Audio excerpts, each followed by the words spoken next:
Yun na, dinali na ni Piolo. Ang dami nito oh. Ayos na naman, paldo na naman si Kuya. Provide. Good afternoon mga bossing. Lakad po naman natin ngayon. Magbabiyahe naman kami ng manok from north to south. Yan mga bossing. So first thing first, check natin yung ating sasakyan. Gulong, check. Yan yung ginagawa namin ngayon mga bossing. Meron ako dito na portable na ginagamit. Panghangin ng gulong. Ito mga bossing. Yan, i-check namin yung gulong. Lahat yan, apat na gulong. Tapos, chinek na din namin yung langis, ATF, tubig ng ating radiator. Okay naman. At yun, pwede na kami magbiyahe.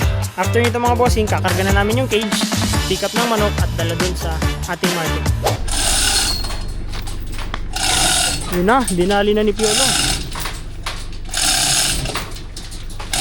Malaking tulong po yan kapag tayo magkakarga ng cage dun sa sasakyan.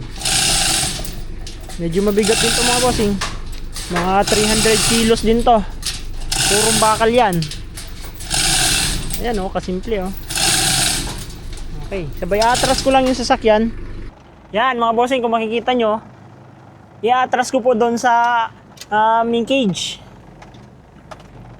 Yan mga bossing oh, talagang saktuhan lang yan. Ano, okay na?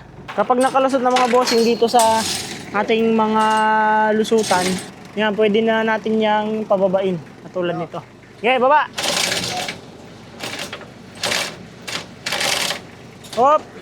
Di pa. Yun!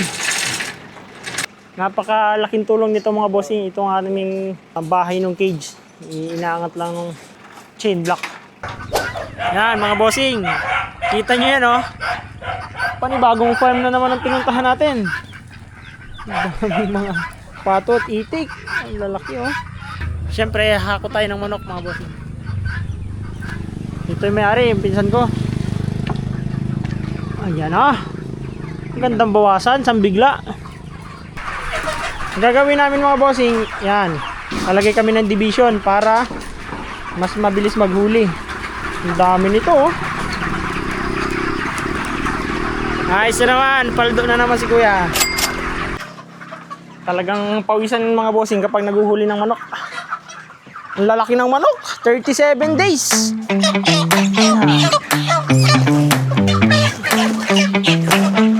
Ayos. Tagak-tak man din ang pawis. Yeah, suot sa lalim.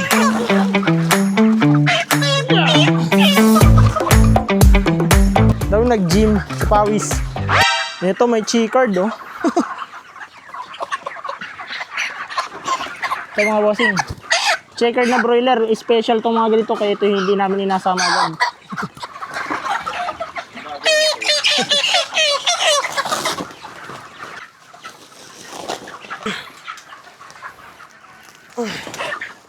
Provide.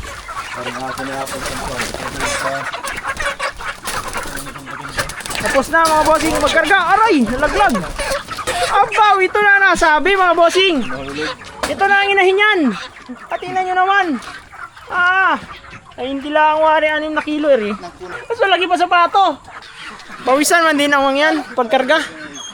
Nakapag-exercise tayo. Hugas muna, hugas.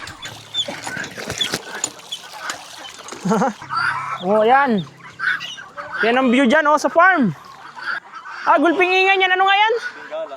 Bingala. Ang ganda ng size nito mga manok na ito mga bossing. Loaded na naman.